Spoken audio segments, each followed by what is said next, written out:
الحمد لله وكفى وسلام على عباده الذين اصطفى أما بعد أعوذ بالله من الشيطان الرجيم بسم الله الرحمن الرحيم إنا وجدناه صابرا نعم العبد إنه أواب وقال النبي صلى الله عليه وسلم إذا أحب الله عبدا صب عليه البلاء صبا سبحان ربك رب العزة عما يصفون وسلام على المرسلين والحمد لله رب العالمين اللهم صل على سيدنا محمد وعلى آل سيدنا محمد وبارك وسلم اللهم صل على سيدنا محمد وعلى آل سيدنا محمد وبارك وسلم اللهم صل على سيدنا محمد وعلى آل سيدنا محمد وبارك وسلم میرے محترم بھائیو بزرگو، آج صبح میرے پاس دو لوگ آئے، ان کی مناسبت سے ایک مضمون ذہن میں آیا۔ ایک صاحب ان میں سے کہنے لگے کہ جب میں زیادہ اللہ کی طرف لگتا ہوں، ذکر کرتا ہوں، تلاوت کرتا ہوں، عبادت کرتا ہوں، تو اس وقت پریشانیاں زیادہ آتی ہیں، اور جب کم کر دیتا ہوں تو حالات نارمل ہو جاتے ہیں۔ جتنا عبادت میں لگتا ہوں اتنی آزمائش میں آتا ہوں۔ تو جب انہوں نے یہ کہا تو ایک مضمون میرے ذہن میں آ گیا، میں انہوں نے سمجھایا۔ میں نے ان سے برجستہ سوال کیا، دنیا میں سب سے زیادہ آزمائشوں میں کون رہا ہے؟ میں نے کہا اللہ کے نبی سے زیادہ کسی پر آزمائشیں آئیں؟ اللہ کے نبی سے زیادہ کسی پر حالات آئے؟ کہنے لگا نہیں۔ تو میں نے کہا اللہ کے نبی صلی اللہ علیہ وسلم نے عبادت کم کر دی تھی۔ جتنے زیادہ حالات اللہ کے نبی علیہ السلام پر آتے تھے اتنی زیادہ اللہ کی طرف آپ رجوع ہوتے تھے۔ جتنی زیادہ پریشانیاں آتی تھیں اتنی زیادہ آپ علیہ السلام اللہ سے اپنے تعلق کو بڑھا لیتے تھے۔ کون سی وہ مصیبت ہے جو اللہ کے نبی صلی اللہ علیہ وسلم پر نہیں ہے؟ کون سے وہ حالات ہیں جو اللہ کے نبی صلی اللہ علیہ وسلم پر نہیں ہیں؟ اور انبیاء کرام علیہ السلام سے زیادہ کسی کو دنیا میں آزمایا ہی نہیں گیا۔ میں نے ایک حدیث 12 آپ حضرات کو سنائی۔ نبی علیہ السلام نے فرمایا اشد الناس بلاء الانبیاء، سب سے زیادہ بلاؤں میں، امتحانات میں انبیاء کرام علیہ السلام۔ ثم الامثل فالامثل، پھر ان سے جو جتنی زیادہ موافقت، مناسبت، مماثلت رکھتا ہے اس پر اتنے زیادہ حالات آئیں گے۔ میں نے ان سے کہا، جنہوں نے کہا تھا مصیبتیں آتی ہیں عبادت کے وقت میں نے کہا اس کا مطلب یہ ہے کہ اللہ آپ کو کچھ دینا چاہتا ہے۔ جب کسی پر حالات آئیں اور کسی سے وہ تذکرہ نہ کر کے اللہ سے کہے تو سمجھ لو اللہ اسے کچھ دینا چاہ رہا ہے، اللہ اسے کچھ دینا چاہ رہا ہے۔ اور اگر کسی پر حالات آئے اور اس نے لوگوں میں کہنا شروع کر دیا، لوگوں کے سامنے شکوے شکایتیں شروع کر دیں، تو اس کا مطلب یہ ہے اس کے گناہوں کی سزا ہے۔ اس کے گناہوں کی کیا ہے؟ سزا اس کو مل رہی ہے۔ تو حالات تو آنا یقینی ہے، ہو نہیں سکتا ہے کہ بندہ اللہ کی طرف رجوع ہو اور اس پر حال نہ آئے، یہ ممکن ہی نہیں۔ اللہ کے نبی علیہ السلام کی خدمت میں ایک صحابی آ کے کہہ رہے ہیں اللہ کے نبی میں آپ سے پیار کرتا ہوں، میں آپ سے کیا کرتا ہوں؟ پیار کرتا ہوں، محبت کرتا ہوں۔ آپ نے فرمایا ذرا سوچ کے کہیں۔ اللہ کے نبی نہیں آپ سے پیار کرتا ہوں، آپ نے فرمایا سوچ لیں کیا کہہ رہے ہیں۔ اللہ کے نبی آپ سے پیار کرتا ہوں، فرمایا جو مجھ سے پیار کرتا ہے اس کی طرف مصیبتیں اتنی زیادہ تیزی سے اور بلائیں اور آزمائشیں اس سے زیادہ تیزی سے آتی ہیں جتنا کہ تیزی سے ڈھلان میں پانی جاتا ہے۔ یہ لو محبت کا صلہ یہ ملا۔ اب کوئی کیا کہے یہ کیسی محبت ہوئی، ادھر محبت کی تھی، ادھر مصیبتیں ٹوٹ پڑیں. ہاں ایسا ہی ہوتا ہے. محبت کے انداز نرالے ہوتے ہیں. محبت کے انداز کیا ہوتے ہیں؟ نرالے ہوتے ہیں. حدیث میں اللہ کے نبی نے فرمایا اللہ جب محبت کرتا ہے تو کیا ہوتا ہے؟ فرمایا اذا احب اللہ عبدا صب علیہ البلاء صبا.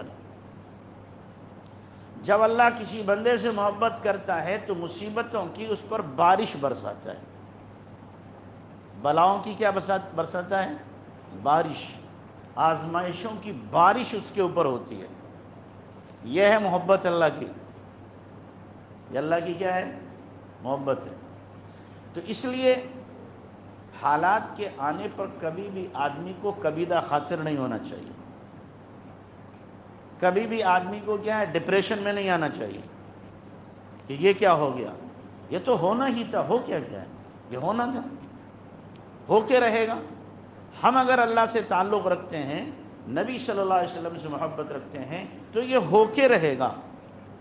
حالات کا انداز الگ ہوتا ہے، رخ الگ ہوتا ہے. ہر آدمی کی حیثیت کے مطابق اس کے اوپر حالات آتے رہتے ہیں.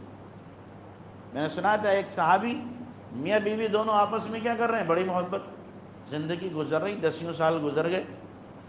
ایک مرتبہ رات میں شوہر نے بیوی سے پانی مانگا، بیوی پانی لے کے آئی، تب تک وہ سو گئے.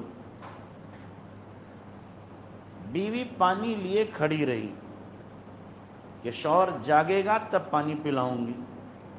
آج کل کی بیوی ہوتی 2-4 سنتی، لو جی میں پانی، سو گئے پانی لے کے، جھنجھوڑتی کس کے، لو جی پانی پیو. لیکن وہ شوہر کی راحت کا خیال رکھتی تھی، اپنی خدمت کا ان کے اوپر احسان نہیں جتلاتی تھی کہ ہم آپ کی خدمت کر رہے ہیں، بلکہ خدمت کو اپنا فریضہ سمجھ کر کے اللہ سے تعلق کا ذریعہ سمجھتی تھی. تو وہ پانی لیے برتن میں کھڑی رہی. شوہر جب بیدار ہوئے تو کہا ابھی تک تم کھڑی ہو؟ کہ جی میں پانی لائی، آپ سو گئے تھے، میں نے سوچا نہ معلوم کب پانی آپ مانگ لیں دوبارہ، اس لیے میں کھڑی رہی. پانی پیا اور بیوی سے کہا محترمہ آج جو تمہیں مانگنا ہے، دل کی تمنا جو تمہارے ہے مانگو، میں دوں گا. تم نے میرا دل خوش کر دیا. ایسی خدمت. تو انہوں نے عجیب چیز مانگی، کہنے لگی آپ مجھے طلاق دے دو، آپ مجھے. وہ تو ایک دم سکٹی بٹی گم ہو گئی ان کی. یہ کیا تم نے مانگ دیا؟ کہ نہیں آپ نے کہا نا جو مانگو گے وہ دوں گا، تو میں طلاق مانگ رہی، آپ مجھے طلاق دیں. تو شوہر نے کہا بات کیا ہے آخر؟ کیا میری ذات سے تمہیں کوئی تکلیف پہنچی؟ کہ بالکل نہیں. کبھی میں نے کچھ برا کہا تمہیں؟ نہیں بالکل نہیں. کوئی کوتاہی ہو گئی تمہاری شان میں؟ بالکل نہیں. پھر آخر کہ نہیں جو آپ نے کہا ہے نا مانگو دوں گا، آپ مجھے طلاق دو. کہنے کا اچھا ایسا ٹھیک ہے طلاق میں دے دوں گا. یہ مقدمہ اللہ کے نبی کی خدمت میں لے کے چلتے ہیں. صبح کو نبی کی خدمت میں لے کر کے مقدمہ چلتے. صبح ہوئی، اب بیچارے شوہر تو بڑے بے قرار تھے، بے چین تھے، نامعلوم کیا صورت حال بنے. اب دونوں میاں بیوی چلے اللہ کے نبی کی خدمت میں. جا رہے ہیں، راستے میں شوہر کے ٹھوکر لگی، انگوٹھے کا ناخن چٹکا اور اس میں سے خون نکل آیا. انگوٹھے میں سے خون نکلا. جلدی سے بیوی نے اپنے دوپٹے کو پھاڑا اور پٹی باندھ لی دوپٹے سے. وہ سوچ رہی ہے اتنی محبت کر رہی ہے پھر طلاق مانگتی ہے. کہنے لگے چلیے واپس چلتے ہیں. کہ نہیں اللہ کے نبی کی خدمت میں جانا ہے. کہنے لگی نہیں اب نہیں جانا. بھائی بات کیا ہے بتاؤ آخر؟ رات تو اتنا اصرار کر رہی تھی کہ اب طلاق بھی نہیں مانگتی تم سے. وجہ کیا ہے آخر؟ یہ ماجرا کیا ہے؟ یہ میری منطق تمہاری سمجھ میں نہیں آ رہی. کہنے لگی بات دراصل یہ ہے 10 سال ہو گئے آپ کے ساتھ رہتے ہوئے، کوئی تکلیف، کوئی پریشانی، کوئی مصیبت ان 10 سالوں میں نے دیکھی نہیں. نہ آپ کو آئی نہ مجھے آئی. اور آپ نے اللہ کے نبی کا فرمان سنایا تھا اللہ جس سے محبت کرتا ہے اس پر مصیبت ڈالتا ہے. تو میں سوچنے لگی شاید اللہ آپ سے محبت نہیں کرتا ہے۔ جب اللہ محبت نہیں کرتا ہے تو میں کیوں پھر آپ کے ساتھ رہوں؟ نبی کا فرمان ہے کہ اللہ محبت کرتا، مصیبتیں آتی ہیں اور آپ کے اوپر مصیبت آ نہیں رہی، تو اس کا مطلب اللہ کو آپ سے محبت نہیں ہے۔ تو اس لیے میں نے سوچا میں آپ کے ساتھ کیوں؟ موقع کی تلاش میں تھی، آج مجھے موقع ملا تھا، اس لیے میں نے طلاق آپ سے مانگ لی۔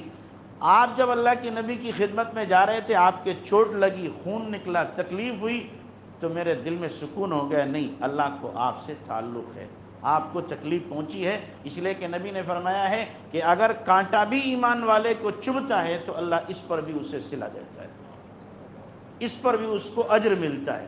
تو اس لیے اب میں آپ کے ساتھ رہوں گا۔ تو اس لیے کبھی بھی پریشان نہیں ہونا چاہیے حالات کے آنے پر، کہ حالات آئے ہیں، پریشانیاں آئی ہیں، امتحان آیا ہے، بلائیں آئی ہیں، بیماریاں آئی ہیں، یہ تو آنا ہے۔ دنیا کوئی جنت نہیں ہے کہ آدمی سکون سے رہے، دنیا کوئی عیش کی جگہ نہیں ہے ہر وقت آدمی سکون کا سانس لے۔ کبھی راحت ہے، کبھی دکھ ہے، کبھی تکلیف ہے، کبھی پریشانی ہے، یہ تو آتا جاتا رہے گا۔ بہشت آ جا کے آزار نباشت، کسیرا با کسے کار نباشت، جنت وہ جگہ ہے جہاں کوئی تکلیف نہیں ہوگی، کسی کو کسی سے لینا دینا نہیں، ہر ایک اپنی مستی میں جنت میں مست ہوگا۔ دنیا تو کیا ہے؟ ملی جلی چیز ہے، تکلیف اور راحت دونوں کا سنگم ہے۔ جنت سراسر راحت ہے، جہنم سراسر عذاب اور تکلیف کی جگہ ہے۔ تو اس لیے آدمی ہر حال میں اپنے رب سے خوش رہے۔ بندے کا کام ہے ہر حال میں خوش رہنا، کہ میرا مولا مجھے جس حال میں رکھے گا میں خوش ہوں۔ اگر مجھے کرسی پر بٹھا دے حکومت کی تو بھی خوش ہوں، اور اگر مجھے سڑک پر چلائے تو بھی خوش ہوں۔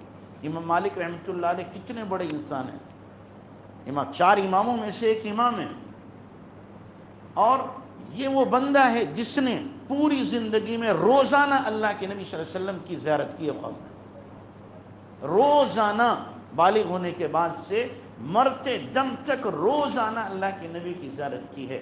ایک مرتبہ زیارت نہیں کی تو رونے لگے، تو دھیان آیا ایک سنت چھوٹی تھی، اس وجہ سے زیارت نہیں ہوئی۔ آپ سوچو ہم کتنی سنتوں کو ذبح کر دیتے ہیں۔ دل میں تمنا ہر ایک رکھتا ہے نبی کی زیارت ہو، اور الٹی چھری سے نبی کی سنت کو ذبح کرے، اسے زیارت ہوگی؟ نبی کی سنت کو گھر سے دھکے دے کے نکال دے، اسے زیارت ہوگی؟ امام مالک پوری زندگی اللہ کے نبی کا دیدار خواب میں روزانہ ہوتا ہے۔ حال کیا ہوا؟ بادشاہ وقت ناراض ہوا، گدھے پر بٹھایا امام مالک رحمۃ اللہ علیہ کو، اور پورے مدینے میں شہر میں چکر لگوایا۔ امام مالک کو چکر لگوایا جا رہا ہے، تو امام مالک گدھے پہ بیٹھے کہہ رہے ہیں کہ جو جانتا ہے سو جانتا ہے، جو نہ جانتا ہو تو جان لے میں مالک ہوں، مالک بن انس۔ خود اپنے کو کہہ رہے ہیں کہ دیکھو میری اوقات یہ ہے، میری اوقات یہ ہے۔ جو مسجد نبوی میں بٹھا کر بیٹھ کر کے اللہ کے نبی کی حدیث کا درس دیتا ہو تو یوں انگلی کے اشارہ کرتے تھے، اس روزے والے نے فرمایا ہے، اس روزے والے نے فرمایا ہے۔ تو اس لیے جس بندے کو جتنا اللہ رسول سے قرب ہوگا اتنے اس کے اوپر کیا آئیں گے؟ حالات۔ امام ابو حنیفہ رحمۃ اللہ علیہ جیل میں ڈالے گئے۔ کہاں ڈالے گئے؟ جیل میں۔ امام احمد بن حنبل رحمۃ اللہ علیہ جیل میں ڈالے گئے، کوڑے مارے گئے، اور ایسے کوڑے مارے جاتے تھے کہ جسم سے خون کا فوارہ چھوٹتا تھا، بوٹیاں ادھڑ کر کے زمین پہ گر جاتی تھی امام احمد بن حنبل رحمۃ اللہ علیہ کی۔ اور ہیں کون؟ چار اماموں میں سے ایک امام ہیں، چار اماموں میں سے ایک امام ہیں۔ تو اس لیے حالات کا آنا ناگزیر ہے۔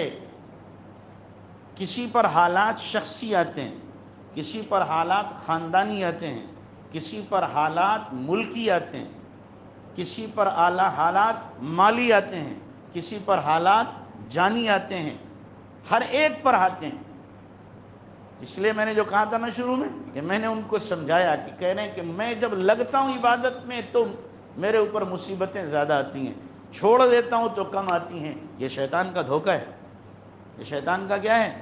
دھوکہ ہے. شیطان تو چاہتا یہی ہے کہ عبادت نہ کرے. حالات اللہ کی طرف سے آئے، شیطان نے دل میں ڈالا، دیکھ اور کر لے عبادت، اور اللہ اللہ کر لے، اور تلاوت کر لے، یہ ملے گا صلہ تجھے، یہ دیکھنے کو ملے گا. تو ایسے وقت میں کیا کرنا چاہیے؟ میں اپنے رب کے فیصلے سے راضی ہوں. میں اپنے رب کے فیصلے سے، وہ جس حال میں رکھے. میں نے ان سے کہا بولو، آپ کے ابا آپ سے زیادہ محبت کرتے ہیں کہ آپ کا اللہ آپ سے زیادہ محبت کرتا ہے؟ کہنے لگے اللہ سے زیادہ تو کوئی محبت نہیں کرتا. کروڑوں ماؤں اور باپ کی محبت کو ایک طرف رکھو اور اللہ کی محبت ایک طرف ہے. اللہ بندے سے کروڑوں ماؤں سے زیادہ پیار کرتا ہے. پھر بھی اللہ تبارک و تعالی مجھے اس مصیبت میں، اس پریشانی میں، ان حالات میں کیوں ڈال رہا ہے؟ کیوں ڈال رہا ہے؟ اس کا مطلب ہے کہ میری تربیت اور اصلاح اللہ اس راستے سے کر رہا ہے. مجھے اللہ تعالیٰ کچھ دینا چاہتا ہے، اس لیے یہ حالات آ رہے ہیں. اس بنیاد پر اللہ تعالیٰ نے ڈالا ہے. جو اللہ پیار کرتا ہے تو اللہ کے پیار پہ ہمیں کیا ہے؟ پیار ہونا چاہیے، ہمیں راضی ہونا چاہیے. حضرت شیخ رحمۃ اللہ نے واقعہ لکھا ہے فضائل حج میں، عجیب واقعہ ہے. حضرت فرماتے ہیں، حضرت حسن بصری رحمۃ اللہ علیہ کہ ایک مرتبہ طواف کر رہا تھا. طواف کے دوران ایک عورت تھی، وہ طواف کے دوران کہہ رہی تھی اے اللہ میں تیرے ہر فیصلے پہ راضی ہوں، میں صبر کرتی ہوں، فیصلے پہ راضی ہوں. بار بار یہ کہہ رہے. میں نے اس سے پوچھا کیا بات ہے؟ اور کہ نہایت حسین خوبصورت چہرے کی، اور ایسا لگتا تھا کہ اس پر کبھی کوئی مصیبت آئی ہی نہیں ہے، ایسا حشاش بشاش چہرہ. تو کہتے میں نے اس سے پوچھا کیا بات ہے؟ کہنے لگی میری بہت دکھ بھری کہانی ہے. پوچھا کیا ہوا؟ کہنے لگی میرے 3 بیٹے تھے، ایک بیٹی تھی، اور ہم میاں بیوی خوشی کی زندگی گزار رہے تھے. ایک مرتبہ ایسا ہوا قربانی میں میرے شوہر نے بکرا قربان کیا، وہ قربان کر کے چلے گئے. تھوڑی دیر کے بعد میں اندر گھر سے آواز آئی چیخنے کی. جب میں گئی تو دیکھا بڑے بیٹے نے چھوٹے بیٹے کو قربان کر دیا ہے. اور اس نے کہا میں بتاؤں ابا نے بکری کو کیسے ذبح کیا ہے؟ بڑے بیٹے نے چھوٹے کی گردن پہ چھری رکھی، ذبح کر دیا. اب یہ ذبح ہو گیا تو جس نے ذبح کیا تھا وہ گھبرایا، بھاگا، گھر سے نکل کے بھاگ گیا. شوہر کو اطلاع کی، وہ آیا. کہہ رہی تھی میں جب تک اس بچے کو سنبھالتی جو ذبح ہوا ہے، تنور باہر جل رہا تھا، میرا ایک چھوٹا بچہ تھا جو گھٹنوں کے بل چلتا تھا، وہ رینگتے رینگتے تندور کے پاس جا کے تندور میں گر گیا، وہ اس میں کوئلہ بن گیا. یہ بچہ بھاگا تھا. تو اب والد اس کو تلاش کرنے نکلے، گئے، وہ معلوم ہوا جنگل میں چلا گیا، کسی جانور نے اسے کھا لیا. بیٹی کی شادی ہو گئی تھی. اس کو جب اطلاع ملی تو بیٹی کو بھی اٹیک پڑا، وہ بھی مر گئی. شوہر نے جب یہ حالات دیکھے اس کا بھی انتقال ہو گیا، اور کہا قدرت نے مجھ اکیلی کو چھوڑا ہے صبر کرنے کے لیے، مجھ اکیلی کو چھوڑا ہے. اور پھر بھی وہ اس پر کیا کہہ رہی ہے؟ اے اللہ میں تیرے فیصلے پہ راضی ہوں، اے اللہ میں تیرے فیصلے پہ راضی ہوں. تو کیسے کیسے حالات آتے ہیں انسان پہ. انسان کا کام ہے اللہ کے فیصلوں پر راضی رہنا. رضینا قسمت الجبار فینا.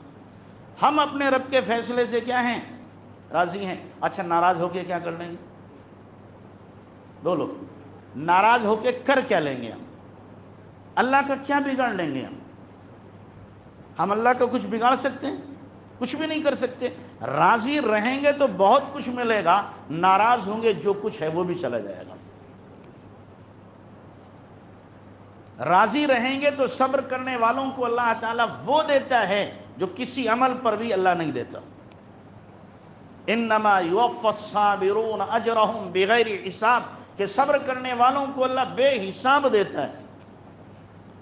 اب اللہ کیا کھاتے ہی ختم کہ حساب جوڑو کتنا دیا جائے گا؟ نہیں، بے حساب ملے گا۔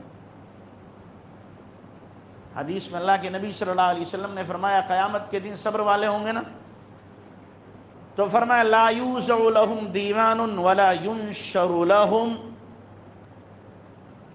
لا یوزع لهم میزان ولا ینشر لهم دیوان، نہ تو ان کے لیے میزان عدل قائم ہوگی، ترازو انصاف کی، نہ ان کے دفتر کو اور ان کے حالات زندگی کو اللہ کھولے گا کہ حساب کتاب دو نا۔ وہ سیدھے جنت میں جا رہے ہیں۔ سیدھے کہاں جا رہے ہیں؟ جنت میں۔ تو جو جنت کے دروازے پر سیکورٹی گارڈ ہے نا، فرشتے، وہ کہیں بھائی کہاں جا رہے ہو؟ ٹکٹ دکھاؤ، حساب کتاب کا پرچہ۔ وہ کہیں گے پتہ نہیں تمہیں، ہم صبر والے ہیں، معلوم نہیں تمہیں، ہم صبر والے ہیں۔ وہ ہٹ جائیں گے پیچھے کو کہ بھائی یہ کہیں صبر والے نہیں، جانے دو جانے دو۔ اور پھر سلام علیکم بما صبرتم والملائکۃ یدخلون علیہم من کل باب سلام علیکم بما صبرتم، فرشتے ہر دروازے سے داخل ہوں گے، کہیں صاحب سلام علیکم، بما صبرتم، جو تم نے صبر کیا نا اس کی وجہ سے۔ فرشتے آ کر کیا کر رہے ہیں؟ سلام کر رہے ہیں۔ تو اس لیے حالات ہم میں سے کوئی ایک نہیں ہوگا جس پر نہ ہو۔ میں قسمیہ حلفیہ کہوں تو انشاءاللہ میری قسم جھوٹی نہیں ہوگی۔ ہر ایک پر حالات ہیں، انداز ہر ایک پر حالات کا کیا ہے؟ الگ الگ ہے، الگ الگ انداز ہے۔ کوئی یہ نہیں کہہ سکتا میرے اوپر کوئی حال نہیں ہے، چاروں طرف سے سب کچھ میرا ٹھیک ٹھاک ہے نا، ہو ہی نہیں سکتا۔ کچھ نہ کچھ تو ضرور کھٹکا ہوگا، کہیں نہ کہیں، کہیں نہ کہیں پریشانی، ورنہ تو یہ دنیا نہ رہے گی، جنت ہو جائے گی۔ ظاہری حالات آئیں گے، ظاہری حالات کا آنا، میں پھر کہوں آپ سے، ظاہری حالات کا آنا اللہ کی ناراضگی کی دلیل نہیں ہے، اور ظاہری حالات کا بننا یہ بھی اللہ کی رضامندی کی دلیل نہیں ہے۔ اصل رضامندی یہ ہے میرے دل کا حال کیا ہے، میرے دل کا حال، میں اللہ کے فیصلوں پہ راضی ہوں کہ ناراض ہوں، یہ ہے۔ ظاہری حالات میں کسی کو پریشانیاں آتی ہیں، دل کیا کہتا ہے، دل کیا کہتا ہے، دل کا فیصلہ کیا ہے۔ ظاہری طور پر آدمی عیش و عشرت میں ہے، گناہوں کے ساتھ ہے، دل اس کا غافل ہے، تو یہ مجرم ہے۔ یہ کیا ہے؟ مجرم ہے۔ ظاہر میں بالکل پھٹے نچے کپڑوں کے ساتھ ہے، پھٹے نچے کپڑوں کے ساتھ ہے، کوئی پوچھنے والا نہیں، دل اس کا اللہ کے فیصلے پہ راضی ہے، تو یقینی طور پر یہ اچھی حالت میں ہے۔ یہ کیا ہے؟ اچھی حالت میں ہے۔ حضرت پیران پیر شیخ عبد القادر جیلانی رحمۃ اللہ علیہ کا واقعہ مشہور ہے کہ ایک مرتبہ ان کے بارے میں حضرت کا ایکسپورٹ اور امپورٹ تھا، ایکسپورٹ کا مال آ رہا، امپورٹ کا مال آ رہا تھا ان کا جہاز میں، تو کسی نے آ کے خبر دی کہ جناب وہ پانی کا جہاز سارا کا سارا ڈوب گیا، آپ کا مال بھی سب ڈوب گیا۔ تو حضرت فرمایا الحمدللہ، کیا کہا؟ الحمدللہ۔ سننے والے کو بڑا تعجب ہوا۔ 2-3 دن کے بعد آ کے کسی نے خبر دی، نہیں بچ گیا، آپ کا مال بھی بچ گیا، جہاز بھی بچ گیا۔ پھر فرمایا الحمدللہ۔ تو جو بعض خدام ہوتے ہیں نا ذرا چلبلے سے اور بہت ہی منہ چڑھے، انہوں نے کہا حضرت یہ دونوں وقت میں الحمدللہ میری سمجھ سے باہر ہے۔ راحت آئی، مال بچا، الحمدللہ کہا ٹھیک ہے، لیکن مال ڈوب گیا تو بھی آپ الحمدللہ کہہ رہے ہیں، یہ کون سا الحمدللہ؟ فرمایا ظالم تو سمجھا ہی نہیں، نہ میں نے مال کے بچنے پہ الحمدللہ کہا، نہ ڈوبنے پہ الحمدللہ کہا، پھر کس پہ کہا؟ کہ جب تو نے آ کے خبر دی تھی کہ مال ڈوب گیا تو میں نے دل کو دیکھا تھا، میرے دل میں کہیں مال کے جانے کا غم تو نہیں ہوا ہے، تو دل کو دیکھا الحمدللہ، کوئی بھی دل پر اثر نہیں تھا مال کے جانے کا، تو میں نے اللہ تیرا شکر ہے اس دل میں مال کی محبت نہیں ہے۔ اور جب 2 دن کے بعد خبر دی تھی کہ مال بچ گیا، پھر میں دل کی طرف متوجہ ہوا، مال کے آنے کی خوشی تو دل میں نہیں ہوئی کہ دل کو محبت ہو مال سے، دل میں متوجہ ہوا تو دیکھا کوئی اثر نہیں ہے دل کے اوپر۔ میں نے کہا اللہ تیرا شکر ہے الحمدللہ کہ دونوں حال میں میرا دل تیرے ساتھ جڑا ہوا ہے، مال کے ساتھ جڑا ہوا ہے۔ تو اس لیے ہمیں چاہیے کہ ہم ہر حال میں کیا رہیں؟ اللہ سے راضی رہیں، ہر حال میں اللہ سے راضی، جس حال میں میرا مولا رکھے گا ہم خوش رہیں گے، خوشحال رہیں گے۔ اللہ عمل کی توفیق عطا فرمائے۔